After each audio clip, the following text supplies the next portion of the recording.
할렐루야. 네, 잠깐 기도하겠습니다. 하나님, 오늘도 저희들 가운데 은혜 내려주셔서 이 주일에 이 기쁨도 하나님 허락하시고, 특별히 한 해의 마지막을 주님 앞에 보내는 과정 속에 우리의 잘잘못을 돌아보고 하나님께서 우리에게 풍성하게 베풀어 주실 것으로 말미암아 새로운 2016년을 힘있게 준비할 수 있는 그런 은혜의 자리로 우리를 초대하신 것을 감사를 드립니다. 부족한 것 하나님 앞에 섰습니다. 하나님의 막대기로 사용하여 주시되 온전히 하나님께 영광이요 또 우리의 부족한 부분들을 체험받는 귀한 시간 될 수 있도록 축복하시되 주님의 선하신 뜻을 분별해서 하나님을 기쁘시게 하는 우리 모든 성도들 되도록 축복하실 줄 믿사옵고 예수님의 이름으로 기도합나이다. 아멘. 반갑습니다. 저는 좀 전에 소개받은 박웅서라고 합니다. 뭐 이렇게 거창하게 말씀을 해주셔서 너무 감사하고 그렇게까지 또 내세울 것도 없는 사람입니다.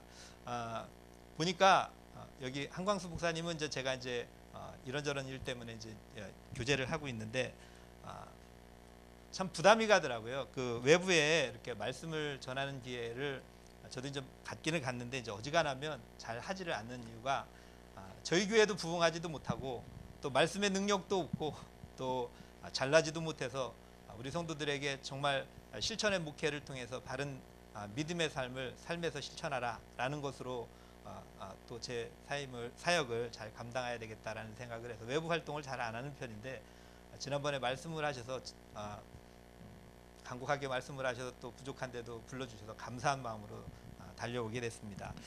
제가 오면서 생각을 했습니다. 우리 한 목사님하고 비교를 했을 때 우리 성도들에게 제가 어떤 메리트를 가지고 어떤 어필을 할 수 있을까 생각을 해보니까 우리 목사님한테 나은 게 하나도 없더라고요.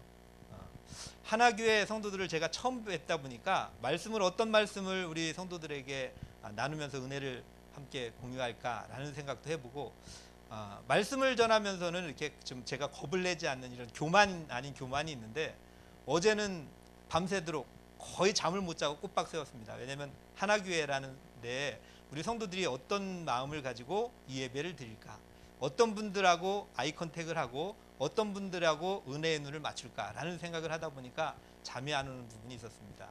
한 목사님하고 비교를 해보니까 난 게 하나도 없다라는 얘기가 뭐냐면 우리 한 목사님은 자체 발광을 하시잖아요. 예, 아시죠?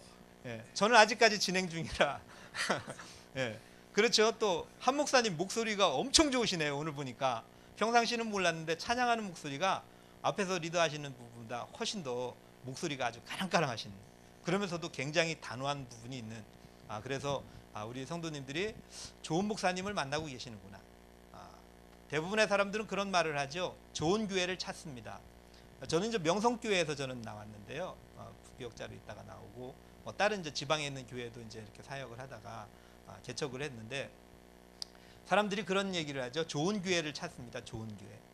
좋은 교회, 세상에 좋은 교회는 없습니다. 여러분들이 좋은 교회를 만드시는 거죠. 좋은 목사님을 만나고 좋은 말씀의 꼴을 먹고 그리고 여러분들이 좋은 교인이 되면 그 교회는 좋은 교회가 됩니다. 여러분들이 좋은 소문을 내야 되겠죠. 세상에. 삶이 목회다. 저는 그런 신조를 가지고 있습니다. 믿음에는 타협이 없다라고 생각을 하고요. 그러다 보니까 자연스럽게 그런 어떤 조심성이라고 할까요? 그런 마음을 가지고 늘 하나님의 카메라 앞에서 내가 촬영되고 있다라는 생각을 가지고 이렇게 살려고 노력을 하고 있습니다.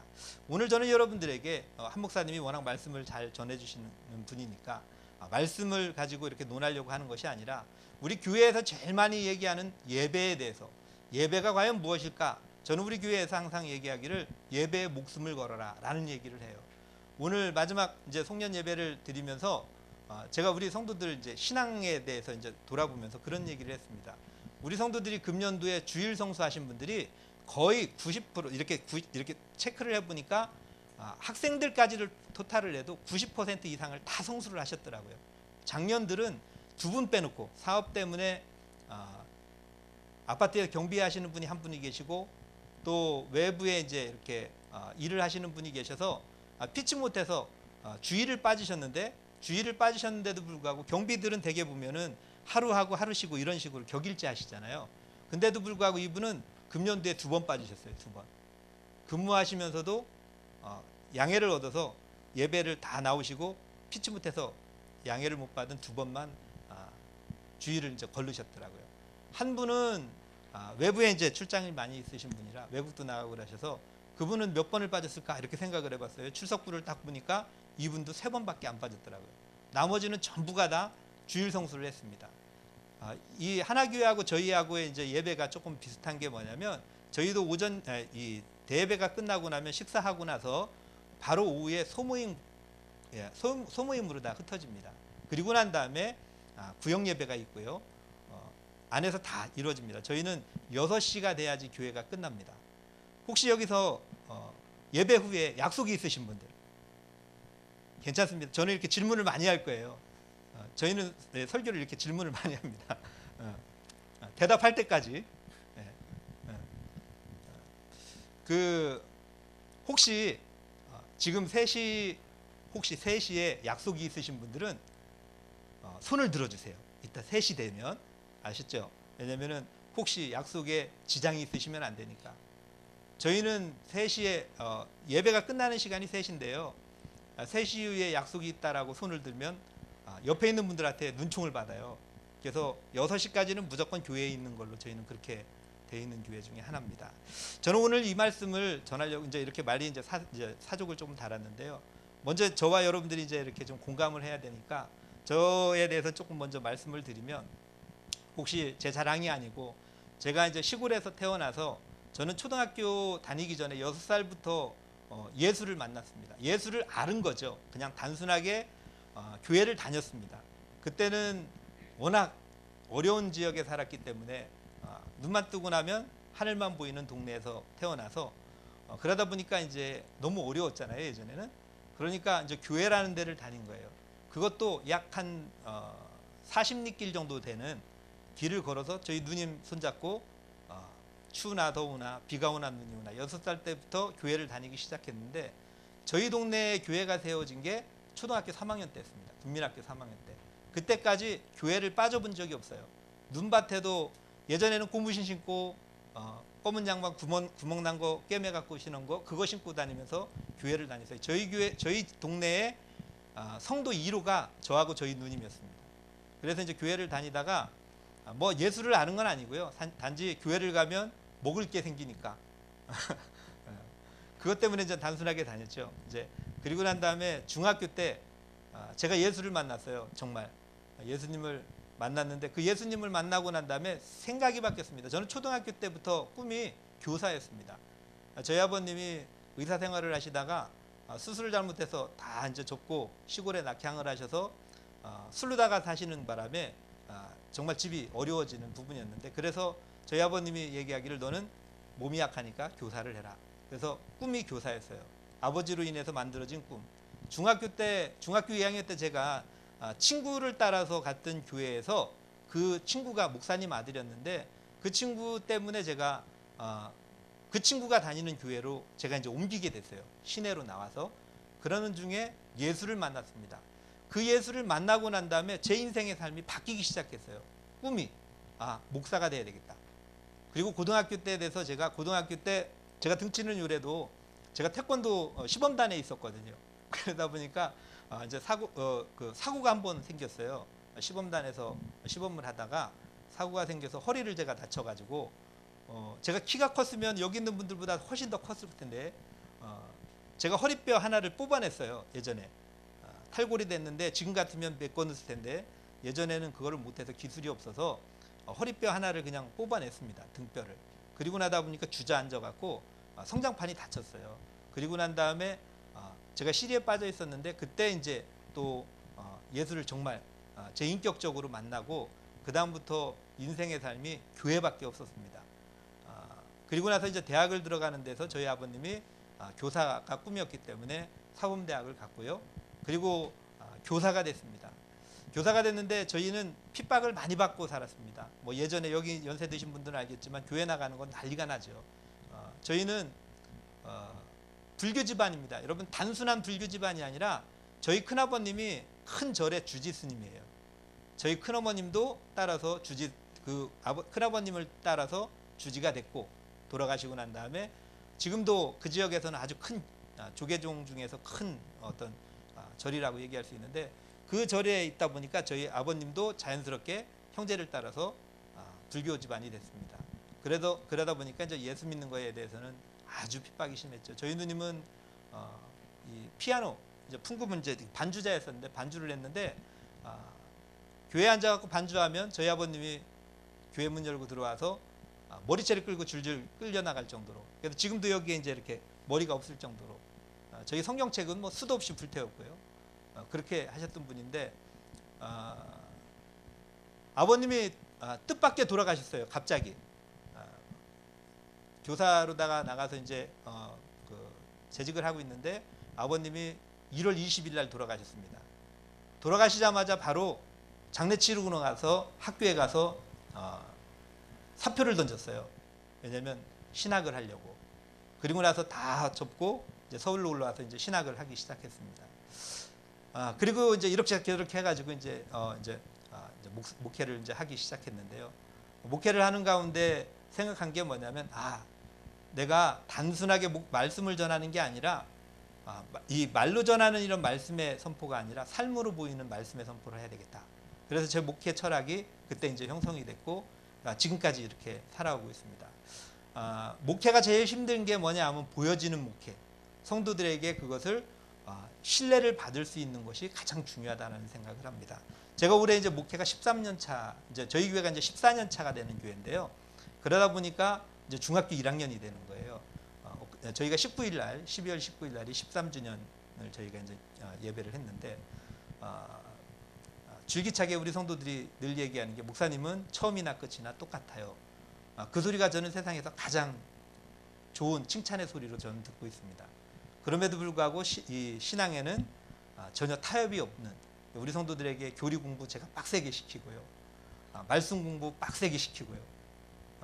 단지 이제 부족하다면 제가 기도 훈련을 많이 못 시켜서, 우리 한 목사님이 기도 훈련을 참 잘 시킬 텐데 그게 좀 제가 부족해서 완벽한 게 없더라고요. 그래서 늘 성도들에게 얘기를 삶이 예배다. 그래서 오늘 말씀의 제목도 여러분들에게 삶의 예배다라는 그런 제목을 달아봤습니다만, 오늘 우리가 있는 말씀을 한번 말씀으로 돌아가서 우리가 한번 이 말씀의 은혜를 한번 나눠보기를 원합니다. 하나님을 예배한다라는 말은 곧 그에게 최상의 가치를 돌리는 것을 의미합니다. 그래서 일찍이 시편 기자가 얘기하기를 여호와의 이름에 합당한 영광을 돌리며 거룩한 옷을 입고 여호와께 경배할지니라 라고 20편에 얘기하고 있는 것을 보게 됩니다. 자, 참된 예배, 곧 영적인 예배가 무엇인가에 대해서 저는 여러분들에게 말씀드리려고 합니다. 교회에 나오면, 신앙생활하면 제일 많이 하는 게 뭐냐면 예배예요. 과연 여러분들은 예배를 어떤 마음을 가지고 여러분들 예배를 드립니까? 여러분들은 지금 앉아 있으시면서 이 자리에서 여러분들은 어떠한 예배, 과연 하나님이 여러분들의 예배를 어떻게 받으시기를 소망하십니까? 여러분, 하나님이 여러분들의 예배를 합당하게 여길까요? 아니면 여러분들의 예배에 대해서 하나님이 외면하실까요? 이것을 여러분들이 곰곰이 생각하셔야 된다는 거죠. 철학이라는 말이 영어로 뭐죠? 철학, 필로소피. 저는 이 단어를 굉장히 좋아합니다. 우리 학생들에게 가서 특강을 할 때도 이 단어 하나를 가지고 1시간을 얘기를 하는데, 이 필로소피가 이제 필로스하고 이제 소포스라는 이 헬라어가 이제 합쳐져서 이루어진 말인데, 앞에 있는 저 필로스는 이제 그 사랑이라는 것을 얘기하고요. 소포스라고 하면 이제 알미다, 지혜, 지식 이런 것들을 얘기하거든요. 저는 여기서 말씀드리고 싶은 게 뭐냐면, 하나님은 사랑이시라고 얘기하잖아요. 여러분, 하나님 사랑이신 거 여러분들 아세요? 하나님은 사랑이시래요. 그 사랑을 우리가 무엇으로 알 수 있을까요? 하나님의 사랑을. 여러분들 하나님 사랑하세요? 하나교회 성도들 하나님 사랑하세요? 아유, 이렇게 힘이 없으시네. 점심 안 드셨어요? 이 교회는 점심 안 주시는가 봐. 저희 교회는 내세울 게 먹는 거밖에 없어요. 먹는 거 엄청 풍족하게 먹습니다. 잔치집 같이. 그래야지 저 오후에 성도들이 힘이 나잖아요. 만약에 이렇게 힘이 없으면요, 저는 바로 얘기합니다. 그 다음 구역에 고기를 많이 줘야 된다, 다음 주에. 그래야지 힘이 나서 대답을 많이 하지. 제가 서두에 말씀드렸잖아요. 저는 질문을 최소한 10번을 드릴 거예요, 여러분들한테. 10번. 우리 교회 같으면, 저희 교회 같으면 지목을 해요. 이렇게 질문을 딱 지목을 하는데 제가 여러분들에게는 지목은 안 할 테고, 그러면 이 교회 부담 갖고 안 해야 되겠다 이렇게 예. 저는 이렇게 말씀을 드리고 싶습니다. 말씀에 입각해서, 말씀에서 뭐라고 말씀하세요? 독생자까지도 우리에게 내어주신 바 되신 그분이 라고 말씀하거든요. 더한 것도 주시지 않겠느냐 라고 말씀하거든요. 여러분들이 아무리 자녀를 사랑한다 할지라도 나와 생면부지의 사람을 위해서, 나와 생면부지의 다른 사람의 자식을 위해서 내 자식을 기꺼이 내어줄 수 있는 사람은 아무도 없다라고 얘기하는 거죠. 사랑이라는 게 뭘까? 우리는 단순하게 입으로 립서비스하는 사랑을 많이 합니다. 그러나 하나님은 우리에게 그 사랑을 예수님을 통해서 보여주셨다라는 거죠. 사랑을 하면 알아진다라고 성경은 얘기해요. 여러분, 아는 것, 안다고 해서 사랑을 하지 않습니다. 안다고 해서 막연하게 그 사람을 안다고 내가 사랑합니다라고 얘기할 수 있어요? 그렇지 않습니다. 사랑하기 때문에 아는 거예요. 오늘 말씀에도 있는 것 같이 하나님의 온전한 뜻이 어디인지를 우리가 분별하는 것, 그것은 뭐냐면 사랑할 때 가능합니다. 여러분, 말씀을 아는 것으로 끝나서는 안 됩니다. 말씀은 아는 것은 내가 하나님을 사랑하기 때문에, 예수님을 사랑하기 때문에 우리가 하나님의 뜻이 무엇인지, 하나님이 어떤 때 기뻐하시는지, 하나님이 나에게 요구하시는 것이 무엇인지를 알고자 하는 것이 있기 때문에 그 욕망, 그 사모함, 그 열심으로 우리가 말씀을 접하게 되는 거죠. 오늘 예배하는 저와 여러분들에게 하나님의 사랑, 하나님을 사모하는 마음이 불일 듯 일어나는 축복이 있기를 바랍니다. 그래서 내가 하나님을 알기 전까지는, 내가 하나님의 은혜를 깨닫기 전까지는 내가 주의 전을 떠나지 않겠습니다라는 마음이 여러분 가운데 있어지기를 바랍니다. 영적인 예배, 어떤 계기일까요? 몸을 드리는 것이 영적인 예배라고 얘기를 합니다. 영적인 예배는 하나님께 우리가 드리는 어떤 기도, 또 장엄한 의식, 이런 것들을 얘기하는 게 아니라, 물론 그것도 중요하죠. 예배 요소에는 기도도 있고 의식을 이렇게 포함한 의식까지도 다 포함할 수 있는 부분이 있겠지만, 그러나 진정한 영적인 예배라고 한다면 하나님께 나 자신을 드리는 거라는 생각을 가져봅니다. 저는 2008년도에 2006년도에 제가 위암을 진단을 받았어요. 우연히 위암 진단을 받고 났는데 주위에 있는 사람들이 걱정을 하기 시작하는 거예요. 그래서 제가 그 소리가 싫어서 아무도 병원에 찾아오지를 못하게 했습니다. 아무도 몰래 수술을 했어요. 저희 집 사람만 알고. 그리고 난 다음에 나와서 병원에서 이제 이렇게 뭐 항암 치료를 하는 중에 이제 사람들이 알게 됐어요. 그래서 하나같이 하는 얘기가 뭐냐면 걱정하시는 거예요. 암이 걸려서 어떻게 됐냐. 저는 그런 생각을 했거든요. 수술을 하면 환자가 더 이상 아니다. 환자들이 제일 두려워하는, 환자들에게 가서 제일 하지 말아야 될 게 뭐냐면, 위로한다는 핑계로 그 사람을 걱정해서 이런 병이 걸려서 어떻게 해요? 걱정해 주는 소리는 절대 하면 안 됩니다. 왜냐하면 그 사람의 마음이 무너져요. 제가 가장 좋아하는 말 중에 하나가 그런 게 있습니다. 우리의 생각은 우리의 인생을 지배해요. 생각이 바뀌면 마음이 바뀌고, 마음이 바뀌면 말이 바뀌고, 말이 바뀌면 우리의 행동이 바뀌고, 행동이 바뀌면 인생이 바뀐다. 그 소리를 제가 제일 많이 하고 제일 좋아하는 말 중에 하나입니다. 아픈 사람에게 아프다라는 것을 인식시켜주는 것도 중요하지만 그것을 모르게 하는 게 더 중요하다는 생각을 해요. 그래서 그런 소리 듣게 하려고 사람들하고의 관계를 딱 끊었었습니다. 2008년이 됐어요. 2년 후에. 2008년이 되니까 희귀난치병 또 판정을 제가 또 받았어요. 강직성 척추염으로.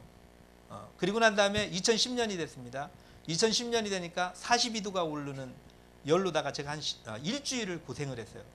42도.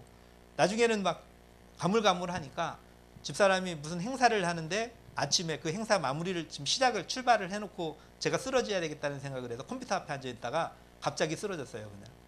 그래서 119를 불러갖고 가는데 119에서 제가 어렴풋이 듣기를 이 사람 이제 힘들다. 알릴 수 있는 분들에게 알려서 빨리 준비하십시오. 이 소리를 제가 언뜻 들었어요. 그리고 나서 저도 모르게 저희 집사람한테 유언 아닌 유언을 했답니다. 그리고 나서 병원에 갔는데 일주일 동안 병원에서 뭐 치료를 못한 거예요. 서울대병원에 제가 이제 가는 데가 서울대병원인데 서울대병원에서 진단을 못 잡았는데 나중에 알고 보니까 그게 말라리아였습니다. 말라리아. 13일 만에, 정확하게 13일 만에 제가 또 살아났어요. 은혜로. 제가 살아나자마자 과장님이 저보고 그런 얘기를 하더라고요. 살아줘서 고맙다. 자기가 오진을 했는데 너무 살아줘서 고맙다. 자기가 예수를 믿다가, 제가 이제 목사인 거를 알고 얘기하시는 거였어요.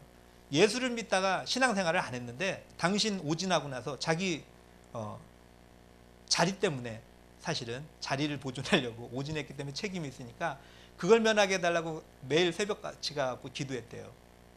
그 덕분에 살았다고 얘기를 하더라고요. 예. 그리고 나서 2012년이 되니까 저희 집 사람이 암이 걸렸어요. 예. 저희 집 사람이 암이 걸렸는데 아무도 몰랐습니다. 제가 또 워낙 그러니까, 저희 집 사람이 암에 걸렸는데 병원에 가니까 병원 의사가 뭐라고 얘기했냐면, 겉으로 보이기에는 별거 아닌데 한 2기 정도 된 것 같은데 안쪽에가 어떤지를 전혀 관찰이 안 됩니다. 그래서 열어봐야 되겠다. 그래서 이렇게 전체적으로 다 수술 시간을 10시간 반을 잡더라고요. 세브란스에서. 그래서 마음에 조금 두려움은 사실이 있었는데, 병원에 들어갈 때까지 저희 집사람, 주변에 있는 뭐 친정 식구나 저희 시댁 식구, 뭐 집안 식구들 전혀 아무도 모르고 성도들조차도 몰랐습니다. 주일 예배 딱 끝나고 병원에 들어갔어요. 월요일 날 아침에 11시에 수술을 하게 되는데, 전날 이제 주일날 저녁에 저희가 기도하면서 그냥 웃었어요. 수술하고 나면 괜찮으니까 괜찮다. 하나님은 굉장히 공평하다. 왜냐하면 저희 집사람이 저보고 건강관리 못한다고 맨날 뭐라 그랬거든요. 그래서 하나님은 1대1로 비기게 하셨다라고 얘기했어요. 저희 집사람도 암이 걸렸으니까. 그래서 저희는 공평하게 삽니다. 그런데 그럼 속에서 이제 저희 집사람한테 그랬어요. 기도하자. 그리고 났더니 저희 집사람 뭐 병원에 뭐 수술 들어가면서까지도 웃으면서 들어갔으니까요. 세브란스 병원에서 청소하시는, 병실에서 청소하시는 분이 저희 보고 와서 그러더라고요. 왜 병원에 입원했냐고. 그래서 내일 병원 암으로 수술하려고 합니다. 그랬더니 자기가 거기서 13년 동안인가 일을 했는데 저희 같은 사람은 처음 본대요. 암 수술 앞두고 웃고 떠들고 난리치고 아무 걱정 없는 사람들. 그래서 그랬어요. 그게 다 하나님 은혜인 것 같다. 오늘 당장 죽어도 우리는 조금도 후회가 없다. 라는 얘기를 했어요. 병원에 들어가서 수술을 하는데 2시간 딱 만에 모니터에 딱 뜨는 거예요. 회복 중. 깜짝 놀랐어요. 그때는. 왜냐하면 이게 잘못됐구나. 열었다가 그냥 닫았는가 보다. 그런 생각을 해서, 야, 이제 새장가 들게 생겼다. 그런 생각을 하고 있는데 의사 선생님이 나오시는 거예요. 열어보니까 그래도 크지 않아서 다행스럽게 빨리 끝냈다고. 그래서 지금까지 이제 살고 있습니다. 물론 저희 집 사람도 지금 계속 이제 뭐 약을 먹고는 있지만 그래도 이렇게 감사하게 살거든요. 저희 성도들이 이제 연세 드신 분들이 저희도 많이 있어요. 저희 앞에서는 아프다 소리를 전혀 못합니다. 네. 감기 걸려서 아프다 소리도 못해요. 왜냐하면 제가 난치병 앓고 있는 게 사실은 이렇게 기운이 떨어진다든가 비가 오고 눈이 오면 이제 류마티스 계통이기 때문에 굉장히 고통스럽거든요. 제가 잠을 2시간 이상을 자지를 않습니다. 지금까지도. 뭐 학교 다닐 때부터도 그게 습관이 됐는데 2시간 이상을 자지를 못하는데 뭐 요즘에는 더 잠을 많이 못 자거든요. 그러니까 성도들이 늘 자나깨나 목사 걱정인데 그게 제일 하나님 앞에 죄스러운 거죠. 왜냐하면 성도들을 근심하게 하는 목사이기 때문에 저는 자격이 없다. 매일 그런 얘기를 하거든요. 오늘 제가 여러분들에게 이런 말씀을 드립니다. 예배에 목숨을 거니까 하나님이 다른 것으로 갚아주시더라. 내 자신을 하나님 앞에 내려놓으니까 하나님이 나머지는 다 해결해 주시더라는 거. 우리 성도들은 그런 얘기를 해요. 목사님 이런 것 좀 걱정해 주세요. 이렇게 얘기를 해요. 왜냐하면 하나를 뭔가 걱정을 하면 더드들도 말고 며칠 안에 그게 해결이 돼요. 그렇다고 하나님 앞에 기도하지 않습니다. 하나님 이런 문제가 있다는데 어떻게 할까요? 그냥 그것만 이렇게 머릿속에 내내이다 보면 정확할 정도로 하나님이 그때그때 주시더라고요. 그러니까 그게 저희는 너무 재밌는 거예요. 하나님이 이렇게도 사랑하시는구나. 하나님 앞에는 공짜가 없다는 얘기를 여러분들에게 말씀을 드리는 거예요. 그리고 작년 11월 달이네요. 11월 달에 저한테는 또 더 큰 이제 또 자꾸 안 좋은 일들만 생기는 거예요. 세상적으로 봤을 때. 제가 여러분들이 이렇게 보는데 제가 이렇게 고개를 많이 돌리고 몸을 돌리는 이유가 제가 이제 한쪽 눈을 실명을 했어요. 작년 11월 달에. 제가 희귀난치병이 있는데 그게 잘못돼 갖고 그게 이제 전이가 계속 이제 발전을 해서 관리를 제가 잘못한 거죠. 너무 자만해서. 그래서 갑작스럽게 어느 날 앞이 보이지를 않아서 병원에 갔더니 이게 이제 올 게 왔다. 그래서 그나마도 오른쪽은 보니까 얼마나 감사해요. 그래서 한쪽 눈으로 보는 거 굉장히 큰 은혜인 것 같아요. 왜냐하면 나쁜 걸 한쪽으로는 안 보이니까. 내가 볼 수 있는 것만 보는 거예요. 보고 싶은 것만 보는 거죠, 사실. 그래도 감사한 거예요. 그래도 언제까지 볼지는 모르지만 최대한 보려고 좋은 것을 머릿속에 눈에 담으려고 생각을 하고요. 물론 이 눈도 이제 언젠지는 모르겠지만 이제 보이지는 못할 것으로 저는 이제 이렇게 저희가 결과적으로는 알고는 있거든요. 근데 그 시기를 조금 늦춰보자 이런 생각들을 하고 살아가는데 그럼에도 불구하고 뭐 오늘 살아도 열심히 살아서 내일에 대해서 내일 가서 오늘이 후회되지 않는 삶을 살려고 생각을 하고 있습니다. 자, 제가 이렇게 말씀을 드리는 게 뭐냐면 우리 자신을 주님께 드려서 주님이 쓰시는 도구가 되게 해야 한다는 것을 우리가 잊어서는 안 된다는 거. 우리의 몸은 결코 육체 정욕을 위한 도구가 아니라 주님을 섬기는 의의 도구가 되어야 한다는 거죠. 또 우리 자신의 삶을 드려야 된다는 얘기를 합니다. 참된 예배는 매일의 삶 전체를 하나님께 드리는 것을 얘기하죠. 우리의 몸으로 하나님께 영광을 돌려야 한다면 그것은 곧 우리의 삶이 하나님을 예배하는 삶이 되게 함으로 인해서 또 그렇게 되도록 애씀으로 인해서 하나님 앞에 영광을 도높이는 그런 인생의 삶을 산다라는 거죠. 우리는 교회 안에서 우리 자신을 드려요. 교회 안에서. 그런데 진정한 크리스찬이라면 세상 어느 곳에서도 우리가 하나님께 우리 자신을 온전하게 드릴 수 있어야 됩니다. 기독교 인구가 점점점 하락이 되고 가고 있습니다. 감소가 되고 있어요. 자, 하나님은 우리에게 뭐라고 말씀하냐면 너희는 세상의 소금이요 빛이다 라고 예수님이 말씀했거든요. 소금과 빛이 있는데 지구에 있는 이 바다에 물이 얼지 않는 이유가 불과 3%도 안 되는 소금 때문이라고 얘기하잖아요. 우리나라 이 인구가 5천만이라고 추산하고 기독교 인구가 요즘에 한 800만 정도 된다고 얘기를 합니다. 물론 그것도 중복되는 부분이 있어서 빼고 나면 얼마 안 되겠지만 그럼에도 불구하고 이 세상이 소망이 없고 이 세상이 뭔가 낙담만 있는 세상이라고 얘기를 해요. 아우성입니다. 그 이유가 뭘까요? 우리가 소금과 빛의 사명을 잘 감당하지 못하기 때문이라는 거죠. 저는 뭐 우리 앞에 이제 찬양하시는 분들도 있고 그런데 찬양하는 그 모습이 참 아름다워요. 또 찬양하는 모습을 보면서 하나님이 얼마나 기뻐하실까. 근데 여러분들 생각하셔야 됩니다. 여러분들 얼굴을 보셔야 돼요. 여러분 지금 예배하고 있습니다. 저를 심사하는 게 아니고요. 제 쇼를 여러분들이 보러 온 게 아닙니다. 예배하시는 거예요. 예배는 듣는 게 아니라 하나님 앞에 드리는 겁니다. 여러분들의 얼굴이 굉장히 보면 옆에 있는 분들 한번 보세요. 그 얼굴이 해같이 빛나요? 여러분 해같이 빛나셔야 돼요. 예배를 드리는데 하나님을 만났는데 예수를 만났는데 그 은혜를 내가 체험하고 있는데 여러분들이 그 얼굴에 경직이 일어난다면 여러분들 잘못된 것인 거죠. 하나님 앞에 드리는 온전한 예배가 진행되지 않는 겁니다. 기쁨이 있어야 돼요. 축제 같은 예배, 감격이 넘치는 예배, 찬송과 하나님의 은혜가 중복돼서 중첩돼서 내려지는 그 풍성함이 있는 예배, 그걸 누가 만들어요? 여러분들이 만드셔야 되는 거예요. 여러분 주일마다 아니면 뭐 일주일에 한 번씩 하는 모든 뭐 시리즈물 요즘에 뭐 드라마들 많이 하는데 드라마들 보기 위해서는 바쁜 거 다 제쳐놓고 TV 앞에 쓰시잖아. 주일의 예배는 여러분 얼마만큼 주일의 예배를 학수고대하십니까? 이 예배를 여러분들이 얼마만큼 손꼽아 기다리시냐는 거죠. 마음의 준비를 가지고 이 자리에 나오셨습니까? 대부분 그렇지 않습니다. 52주 연이어서 있는 예배 오늘 다 못하면 다음 주에 가지 뭐. 여러분 준비된 예배가 준비된 예배자에게 하나님은 임하신다는 거 여러분들 기억하시기를 바랍니다. 우리의 마음 문을 여셔야 하나님이 들어오세요. 그렇지 않고 하나님을 그냥 바라보는 여러분들 그런 인생이 돼서는 안 됩니다. 제가 요즘에 보는 책 중에 하나가 그런 책이 있더라고요. 여러분들 교회 고객입니까? 아니면 성도입니까? 여러분 하나님 이 하나교회에 고객으로 있다면 여러분들 마음을 바꾸시길 바랍니다. 여러분 성도가 되셔야 돼요. 이 교회의 주인이 되셔야 됩니다. 주인과 나그네는 다릅니다. 나그네는 관심이 없어요. 잠깐 있다 가면 끝납니다. 주인은 그렇지 않습니다. 세밀한 것까지도 보이는 게 주인의 눈이에요. 하나님은 여러분들에게 주인 되기를 원하십니다. 나그네의 삶이 아니라는 거예요. 이 교회의 객이 아니라는 겁니다. 고객이 아니라는 거예요. 성도라는 겁니다. 성도. 여러분들이 이 교회의 멤버십을 갖추고 세상에 나가서 어떻게 보이느냐에 따라서 이 교회의 값어치가 아니 하나님의 영광이 좌우가 됩니다. 우리는 교회 안에서만 찬양이 아니라 삶에서의 찬양을 드려야 돼요. 하나님을 만나는 것은 교회 안에서도 만나지만 밖에서도 만나는 겁니다. 하나님의 은혜는 이곳에만 있는 것이 아니라 세상 속에도 있습니다. 세상에 나가서 함께하는 저와 여러분들의 발끝에, 여러분들의 심령 가운데. 예수님이 뭐라고 말씀했어요? 세상 끝날까지 내가 너와 함께하겠다.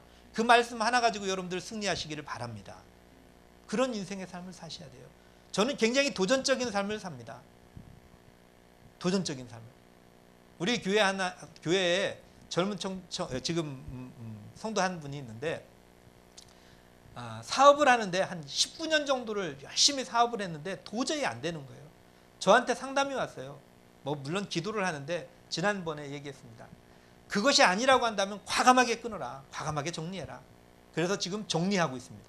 오늘 와서 그러더라고요. 왜 주중에 온다더니 아직 정리를 못했어요. 제가 그런 얘기를 했어요. 정리를 못한다는 것은 네가 결정을 못한다는 거예요. 미련이 있다는 거예요. 그럼 미련이 있다면 그 미련 갖고 최선을 다해봐. 후회가 없어야지 된다.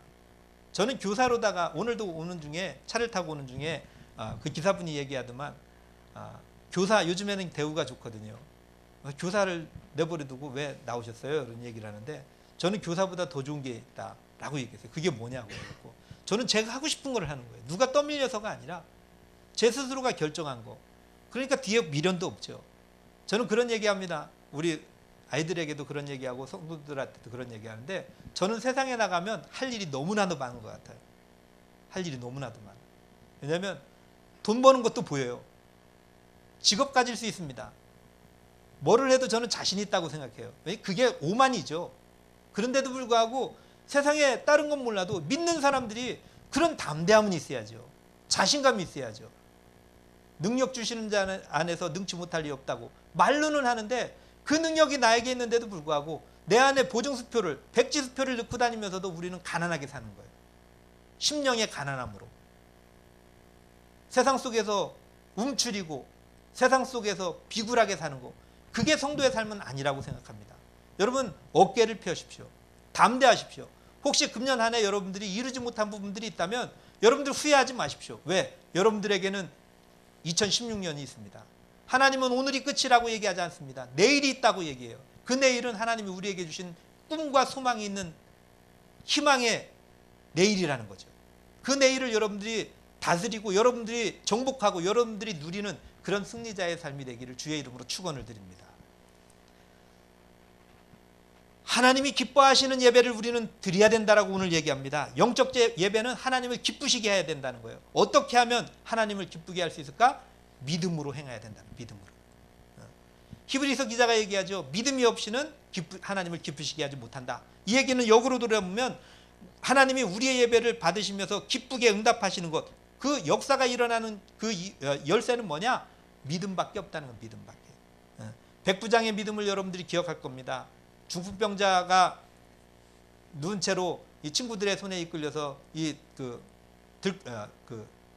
들것에 이끌려서 예수님 앞에 나왔을 때뿐만 아니라 12의 혈루증 앓았던 여인도 믿음으로 나음을 받았다라고 얘기를 하잖아요.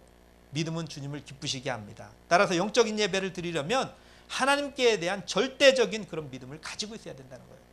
우리는 세상에 이것도 저것도 하나님을 보험으로 믿고 살잖아요. 보험. 이왕이면 안 믿는 것보다 나니까. 여러분 예배하고 난 다음에 마음에 기쁨이 있어서 세상을 나가셔야 돼요. 예배에 임하고 나면. 목욕탕 갔다가 나가는 사람이 씻었는지 안 씻었는지 모르면 되겠습니까? 비누 냄새도 나고 풋풋한 냄새도 나고 사람이 뭔가 광채가 나서 나가야 저 사람 목욕탕 갔다 왔네? 이렇게 얘기하죠. 교회 안에서는 뜨겁습니다. 교회 문 밖을 나가는 순간에 얼굴이 일그러져요. 물론 세상의 그 강팍감 때문에 뭔가 그 속에서 나가는 이 어떤 마음의 자세가 이렇게 얼굴로 보이는 것도 있겠지만 세상에서는 우리가 믿음의 삶을 살지 못한다는 거예요. 집사, 장로, 권사, 목사 이런 타이틀 다 내려놓고 세상 속에서 삽니다. 오늘 말씀은 뭐라고 말씀하세요? 이 세대를 본받지 말라고 얘기합니다. 개인주의, 이기주의, 물질 만능, 뭔가 이 경쟁에 찌들어 있는 이 세상 속에서 우리도 똑같은 삶을 산다라는 거죠. 누군가를 이기려고 하고 예수님이 말씀한 대로 섬기라고 하지만 우리는 섬김을 받으려고 하잖아요. 나눠주려고 하지 않습니다. 사랑도 사랑하라라고 하지만 우리는 사랑을 받으려고 해요. 오늘 아까 보니까 축복하는 찬양을 하는데 또 특별히 꼭 제가 한번 이렇게 여러분들에게 감히 말씀을 드리고 싶은 게 뭐냐면, 여러분 북한에서 그 장성택이나 누구는 박수를 열심히 치지 않아 가지고 숙청당했잖아요. 우리 하나교회는 굉장히 뜨거울 줄 알았어요. 제 생각에는. 근데 보니까 한 80대 분들만 앉아갖고 예배하시는 것 같더라고요. 보니까 얼굴을 보니까 제 눈에 여러분들 굉장히 젊으신데, 근데 박수 소리가 안 나와. 야, 내가 하나교회 안 오고 내가 두나교회 왔구나, 이런 생각을 했거든요. 박수를 치는데 힘이 없어요. 점심 안 드셔서 그런 것 같아. 아니면 좋은 거를 안 드셨든지. 많이 드셔야 돼. 힘있게 찬양해야지, 힘있게. 그래야 앞에서 찬양하는 친구들도 힘이 나고 신이 나지. 여러분들이 안 따라오니까 찬양하는 이 친구는 목이 쉴 정도야. 너무 힘들어서. 하나님이 그 모습을 보면 어떻게 할까요? 옛다 복은 너나 다 먹어라, 이렇게 얘기하죠. 여러분들 복이 없어요. 여러분 복 받고 싶잖아요. 복이 뭐겠습니까? 하나님이 함께 하시는 게 복이에요. 어떻게 하나님이 함께 할까요? 우리의 마음문을 하나님을 향해서 열을 때 믿음으로 의로운 제사를 하나님 앞에 드릴 수 있어야 된다는 거죠. 거룩한 산제사로 드리라고 하는데 진심으로 드려지는 몸을 하나님 앞에 얘기하잖아요. 구약시대에는 우리가 짐승을 잡아서 제물로 드렸지만 우리는 그렇게 하는 번거로움이 없습니다. 왜? 예수 그리스도의 보혈로 인해서, 예수 그리스도의 공로로 우리는 그렇게 번거로운 것이 아니라 그저 다만 믿기만 해라. 믿기만 해라. 자, 믿음이라는 거 참 쉽지 않습니다.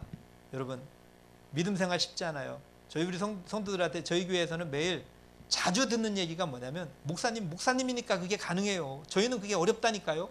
제가 그랬어요. 저하고 여러분들하고 차이 있는 게 뭐가 있습니까? 당신네들이 나보다 훨씬 더 좋잖아. 당신네는 두 눈으로 봐. 맘대로 걸어다니고 볼 수 있어. 시간도 맘대로 할 수 있어. 근데 저는 제약받는 게 많잖아요. 뭐가 차이가 있나? 우리 성도들보다 제가 더 바빠요. 근데도 불구하고 핑계가 많아요. 오죽하면 제가 그런 얘기했어요. 다음 주에 저는 예배 안 나온다. 왜 목사님인데 주일에 안 나오면 어떡하냐고. 왜 목사라고 꼭 주일에 나와야 될 법이 있냐고. 다음 나도 안 나온다. 그러니까 알아서 하시라고. 제가 그랬어요. 왜 자기네끼리 막 쑥덕쑥덕 해요. 그리고 나서 얘기하더라고요. 목사님, 아무리 생각해봐도 목사님이 없으면 예배가 진행이 안 될 것 같아. 제가 그런 얘기했습니다. 단순한 설교 한 편이 예배가 아니라 당신네들이 드리는 그 마음의 예배. 우리가 너무나 잘 아는 신명기 6장 5절의 얘기를 얘기했어요. 너희는 마음을 다하고 뜻을 다하고 힘을 다하고 정성을 다하고 우리 온 성품을 다해서 하나님을 사랑하래요. 역으로 보면 하나님 사랑은 뭐냐면 마음을 다하지 않는 거, 뜻을 다하지 않는 거, 하나님의 뜻을 묻지 않는 거, 힘을 다하지 않는 거. 우리는 마음 다하지 안 하잖아요. 힘 다 쓰지 않잖아요. 그죠? 하나님 뜻보다는 내 뜻이 먼저잖아요. 온전하게 드리는 게 아니잖아요. 반쪽만 드리고 다 드렸다고 하잖아요. 우리나라 성도들이 제일 많이 하는 게 뭐냐면 하는 척하는 거, 믿는 척하는 거. 절대 아닙니다. 하나님은 우리의 마음 속속들이 다 보고 계신다라는 거죠. 자, 오늘 저는 여러분들에게 이런 말씀으로 마무리를 하려고 합니다. 믿음 생활, 우리의 삶으로 하나님 앞에 드려지는 예배, 어떻게 해야 하나님 앞에 드려지는 예배일까? 믿음과 생활이 분리되지 않는 삶을 사셔야 된다는 거죠. 믿음이 곧 생활이고 생활이 곧 믿음이어야 된다는 거예요. 교회 안에서 할렐루야가 충만하면 가정에서도 충만해야만 합니다. 사업장에서도 직장에서도 할렐루야가 충만한 그런 삶을 살 때 그 사람이 믿음과 삶이 하나가 되는 삶을 사는 거예요. 우리는 교회 안에서만 할렐루야 해요. 나가서는 할렐루야가 되지 않습니다. 한국교회 성도들의 가장 큰 병폐 중에 하나다라고 생각합니다. 어디를 가나 똑같아야 돼요. 나는 그리스도인이요. 여러분들이 그것을 세상 속에 증거하시기를 바랍니다. 아멘이 없네요. 저는 아멘을 강요하지 않아요, 원래. 저는 우리 교회 성도들에게 9시 뉴스 앵커라고 얘기를 해요. 9시 뉴스 앵커. 왜? 들을 게 있는 자만 들어라. 저희는 졸린 분들이 있으면 일어납니다. 자리에서 다 일어나요. 안 졸으려고 애쓰시죠. 그게 굉장히 하나님 보시기에는 이쁘실 것 같다는 생각이 들어요. 애씀이 있는 거예요. 애씀. 졸리잖아요. 앉아서 졸리면 본인 스스로가 일어나는 거예요. 잠을 안 자려고. 제가 그런 얘기 했어요. 이 말씀 한 편을 준비하려고 얼마나 봄부터 서쪽 새는 울은 것 같이 일주일 내내 고생을 했는데, 인간적인 도구가 아니라 하나님이 내 모든 것을 다 지정의를 합쳐서 성도들에게 필요한 것을 전해주려고 짜고 또 짜고 또 짜고 한 건데, 그거를 여러분들이 그렇게 날거로 먹으면서 그렇게 예의 없이 해서 되겠냐. 제가 그 얘기를 우리 성도들한테 많이 하거든요. 예. 예. 또 이 성도의 삶에 변화된 모습이 나타나야 된다는 겁니다. 누가복음 19장 1절 10절에 보니까 삭개오의 삶의 변화가 나타납니다. 인격의 변화, 성품의 변화, 언어의 변화가 있어야 된다는 거예요. 변화가 힘들다면 적어도 진정한 회개의 모습은 우리에게 있어야 된다는 거예요. 예수 믿으면 뭔가 바뀌어야 됩니다. 예수 믿기 전과 예수 믿기 후의 모습이 분명히 바뀌어야 돼요. 야, 너 사람이 변했어? 뭐 때문에 변한 거야? 그건 비밀이야. 또 와서 물어보면, 그거 알고 싶으면 나 따라와봐, 다음 주일에. 주일에 오면 뭐를 아는데? 우리 교회 가보면 안다.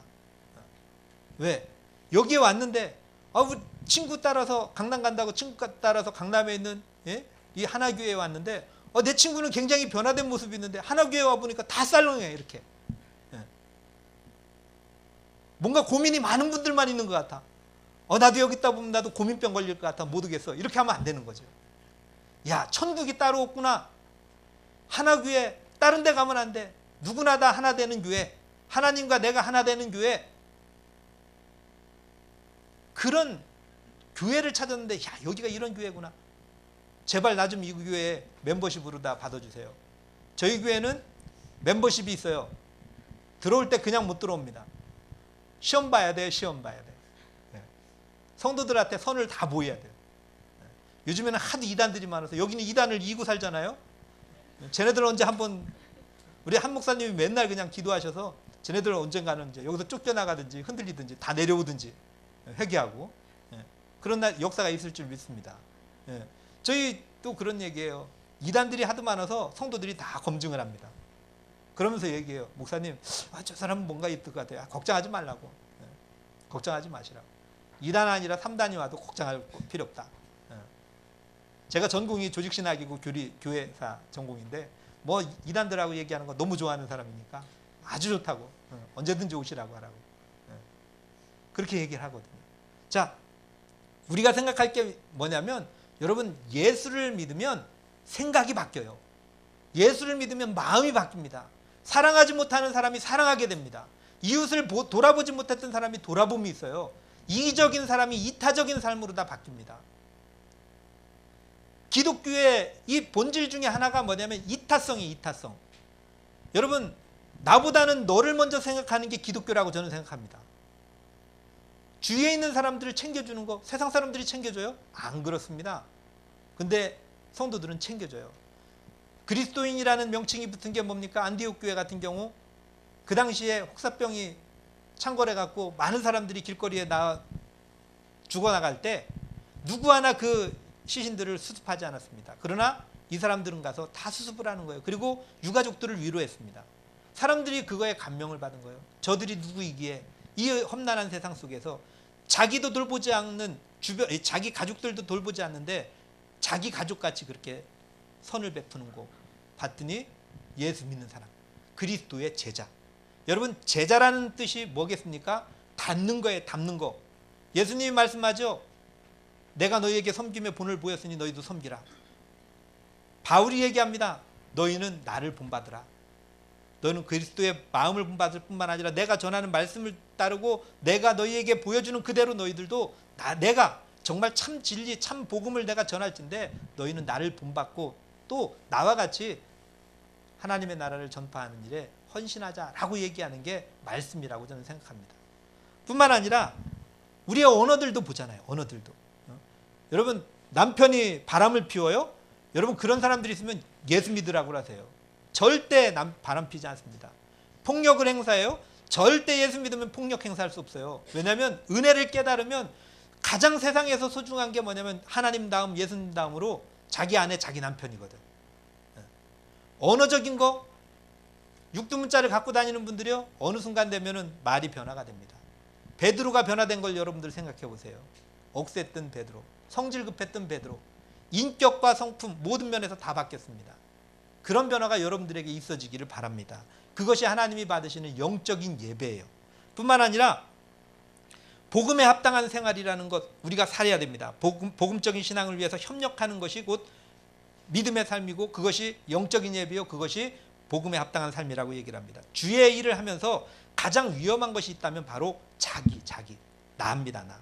자기는 어찌 보면 사단보다도 훨씬 더 위험합니다. 사단은 위험한 줄 알지만 자기는 위험한 줄 모르잖아요. 내가 복음을 많이 씁니다. 내가. 내가 만약 외로울 땐 누가 내 친구가 돼주지? 그거예요. 내 친구만 찾아다니는 거지. 네. 여러분, 우리는 특별히 버려야 될 게 있습니다. 신앙생활하면서 자기 욕심, 자기 열심, 자기 고집을 버려야 돼요. 하나님 앞에. 종이 주인의 마음에 쏙 드는 건 뭐냐면 나를 내세우지 않는 거죠. 주인은 흥해야 되겠고 나는 쇠해야 되겠고 날마다 나는 죽노라 라고 사도 바울이 얘기한 것 같이 우리의 뜻을 하나님의 뜻에, 우리의 열심을, 우리의 열정을 하나님의 열정에 우리가 순종하는 것, 그리고 협력하는 정신을 가지고 살아가는 것이 어찌 보면 믿음의 삶이다 라고 저는 여러분들에게 말씀드리고 싶습니다. 주의 일을 하면서 정말 필요한 것은 겸손의 자세를 가지고 복음을 위해서 협력하는 거라는 얘기예요. 교회 생활에는 참나무와 같이 꼿꼿한 사람보다는 휘어질 줄 아는 유연성 있는 사람이 훨씬 더 필요한 사람이고 훨씬 더 복을 받을 수 있는 사람이다라고 얘기할 수 있습니다. 또 중요한 것은 뭐냐면 두려워하지 않는 마음이 있어야 된다. 두려워하지 않는 마음. 저는 강하고 담대하라 라는 말을 많이 합니다. 여러분 두려울 게 뭐가 있습니까? 제가 한쪽 눈을 보이지 않다 보니까 세상이 보이지를 않아요. 여러분 세상에서 가장 두려운 사람이, 무서운 사람이 누구냐면 안 못 보는 사람들이에요. 안 못 보는 사람. 보이지를 않잖아. 그러니까 마구잡이에요. 앞에 뭐가 있는지 물불을 가리지 않습니다. 여러분들도 마찬가지예요. 그런 세상적인 오기, 세상적인 어떤 담대함이 아니라 하나님이 여러분들에게 주신 담대함, 곧 믿음의 카드가 여러분들에게 있다라는 거죠. 우리가 잘 아는 대로 민수기 13장 33절에 보니까 이 가단을 정탐했던 12명의 이 정탐꾼 중에 10명의 사람들이 와서 정탐 보고를 할 때 야 정말 그곳에는 너무나도 좋은 실과도 있고 좋은 땅이야. 정말 족각 부리는 가나안 땅 맞아. 근데 그 땅은 너무나도 강대한 안악자손들이 지키고 있고 성은 철옹성 같고 그곳을 우리가 범접할 수 없어. 우리는 그들에게 있어서는 메뚜기 같아 라고 얘기했습니다. 14장에 보니까 뭐라고 말씀하냐면 갈렙과 여호수아가 그런 얘기를 하죠. 그들은 우리의 먹이라 곧 밥이다라는 얘기예요. 왜? 그들에게는 하나님이 없고 우리에게는 하나님이 있다. 하나님은 우리의 한 편이시지 저들의 편이 아니라는 거예요. 하나님이 우리를 그것에 보여주고 그것을 밟게 하는 것은 분명 우리에게 약속하셨기 때문이라는 거죠. 데살로니가전서 5장 24절인가에 보면 이렇게 말씀합니다. 하나님은 미쁘시대요. 하나님이 부르신 자에게 반드시 또한 그것을 이루게 하신대요. 그게 하나님의 약속입니다. 우리의 약속은 얼마든지 변할 수 있지만 하나님의 약속은 절대로 변하지 않습니다. 하나님은 신실하세요. 우리는 신실하지 않을 뿐이지. 하나님은 동일하십니다. 어제도 오늘도 내일도 우리와 함께 하신다라고 약속하신 그 약속을 잃어버리지 않습니다. 그런데 우리는 어제의 약속이 오늘은 깨졌습니다. 하나님을 향한 첫사랑 여러분들 있습니까? 예수님을 만났을 때 그 뜨거운 열정 지금 남아있습니까? 혹여 그렇지 않다면 요한계시록에서 얘기한 대로 우리의 첫사랑이 어디부터 잘못됐는지 여러분들 회개하셔야 됩니다. 그리고 원래의 자리로 돌아가셔야 돼요. 다시금 여러분들 뜨거운 믿음을 여러분들이 회복하시기를 바랍니다. 그래야 하나님이 여러분들에게 주시는 그 기대, 그 뜻을 여러분들이 순종할 수 있다는 거죠. 내 안에 예수가 있을 때 하나님이 대적보다 큽니다. 목에 칼이 들어와도 하나님의 모든 상황을 통제해 주실 것을 여러분들이 믿고 나가셔야 된다는 거죠. 뿐만 아니라 그리스도를 위해서 고난도 감수할 수 있어야 됩니다. 오늘날 그리스도인들은 너무 예수 그리스도의 흔적이 없다라는 데 문제가 있다고 생각합니다. 그리스도의 흔적이 있어야 그리스도를 참으로 전할 수가 있는 것이죠. 그러므로 잠깐의 고난은 당연히 있는 것이고 고난을 감수하는 자세까지 우리가 필요하다라는 거죠. 그리스도인에게 고난은 축복의 어찌 보면 변장이다 라고 얘기하는 거죠. 고난이 축복의 가면을 쓰고 우리에게 오는 거예요. 고난아 내게 오너라 환난아 내게 오너라. 우리 찬양은 많이 합니다. 근데 우리가 정작 기도하는 게 뭐예요? 하나님 이 고난을 피해가게 해주세요. 나에게 고난을 없게 해주세요. 하나님은 그렇게 말씀하세요. 싸워라. 그리고 깨트려라. 그리고 뛰어넘어라 하고 얘기해요. 두려워서 피해라고 하지 않습니다. 맞서 싸워야 되는 거죠. 그 싸울 용기를 하나님이 주신다라는 거예요. 모든 문제를 만났을 때 여러분들 두려워할 필요가 없습니다. 정주영 회장이 좋은 말을 했잖아요. 해보기는 했어? 안 해보고 미리 겁나서 그것을 피해가려고 하는 그런 어리석음이 우리의 마음속에 우리의 삶 속에 있다면 여러분들 가차없이 그것을 바꾸도록 여러분들 노력하시기를 바랍니다. 뿐만 아니라 하나님께서 그런 말씀을 합니다. 삶으로의 예배 뭐예요? 세상 속에서 소금과 빛의 역할을 감당해야 된다. 소금이 맛을 잃으면 사람들에게 밟힌대요. 빛이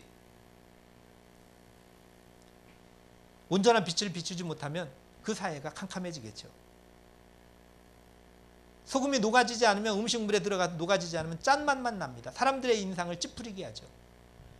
그것은 온전하게 녹아져야 되는 것이죠.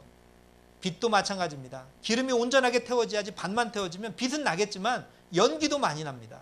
그래서 사람들을 찌푸리게 하는 것이죠. 오늘 하나님은 우리에게 말씀합니다. 삶을 통해서 세상 사람들에게 하나님의 살아계시고 선하심을 보여야 될 뿐만 아니라 예수 그리스도의 그 구원의 축복을 세상 사람들에게 보여야 될 책임이 저와 여러분들에게 있다라는 거죠. 어떻게? 삶을 통해서. 마지막으로 우리가 잘 아는 창세기 4장에 보면 가인과 아벨의 제사가 있습니다. 가인과 가인의 제물은 받지 아니하시고 아벨과 아벨의 제물은 받으셨습니다. 제물의 문제일까요? 그렇지 않습니다. 그들의 삶의 문제였습니다. 하나님은 우리의 삶을 지금 여기서 드리는 예배를 하나님이 받으시고 안 받으시고가 뿐만 아니라 내가 드리는 마음의 자세가 내가 드리는 삶에서 드리는 내 마음 모습들이 하나님 보시기에 합당하지 않다면 지금 내가 여기서 아무리 열심히 있는 척하고 하나님 앞에 드린다 할지라도 그 예배를 하나님은 연락하지 않는다라는 거죠. 여러분 예배가 습관이 되지 않기를 바랍니다. 종교적인 습관으로 드리는 예배가 아니라 진정한 기쁨으로 하나님의 구원의 은혜에 감사해서 감격해서 드리는 하나님 앞에 드리는 예배가 오늘 저와 여러분들이 드리는 이 예배가 되기를 주의 이름으로 축원을 드립니다.